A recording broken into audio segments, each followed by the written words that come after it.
କପ୍ତିପଦାରେ ମୟୂରଭଞ୍ଜ ଜିଲ୍ଲାର ବାଲି ମାଫିଆ ମାନେ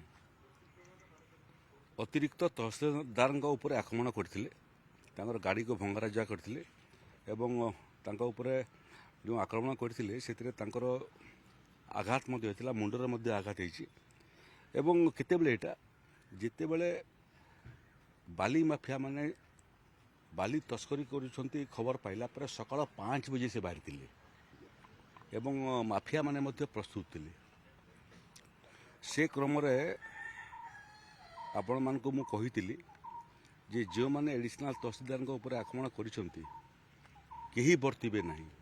ପାତାଳରେ ଥିଲେ ମଧ୍ୟ ଓଡ଼ିଶା ପୁଲିସ ଖୋଜିକରି ଆଣିବ। ସେ କ୍ରମରେ 6 ଜଣଙ୍କୁ ମୟୂରଭଞ୍ଜର ବିଭିନ୍ନ ଜାଗାରୁ ଗିରଫ ହୋଇ ସାରିଲାଣି। 2 ଜଣଙ୍କୁ ଜାମଶେଦପୁର ପୁଲିସ ଯାଇକରି କାବୁ କରିଛି। ଗତକାଲି ରାତିରେ ପୁରୀରେ ମଧ୍ୟ ଜଣେ ଅଭିଯୁକ୍ତକୁ ଗିରଫ କରାଯାଇଛି।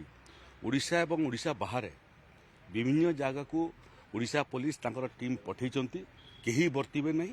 ଗୋଟିଏ ଗୋଟିଏ କରି ସମସ୍ତେ ଆଇନର ଜାଲକୁ ଆସିବେ ଏବଂ ଯେଉଁମାନେ ଉପସ୍ଥିତ ନଥିଲେ କିନ୍ତୁ ପଛରେ ଷଡ଼ଯନ୍ତ୍ର କରିଥିଲେ ସେ ପର୍ଯ୍ୟନ୍ତ ପହଞ୍ଚିବା ପାଇଁ ପୁଲିସ ପ୍ରଶାସନକୁ ମୁଁ ପରାମର୍ଶ ଦେଇଛି। ତେଣୁ ଯେଉଁମାନେ ପଛରେ ଥିଲେ ପ୍ରଚ୍ଛଦ ପଟରେ ଏବଂ ଷଡ଼ଯନ୍ତ୍ର କରିଥିଲେ ସେମାନେ ମଧ୍ୟ ବର୍ତ୍ତିବେ ନାହିଁ ଏବଂ ଇଏ ସନ୍ଦେଶ ସାରା ରାଜ୍ୟକୁ ଯେଉଁମାନେ ବାଲି ମାଫିଆ ଚୋରି କରୁଛନ୍ତି ଏ ସନ୍ଦେଶ ସେମାନେ ପାଇବା କଥା ଯେ ସରକାରଙ୍କର ସମ୍ପତ୍ତି ଚୋରି କରିବ ତୁମର ସ୍ଥାନ ଜେଲରେ ହିଁ ଲେଖା ହେଇଛି।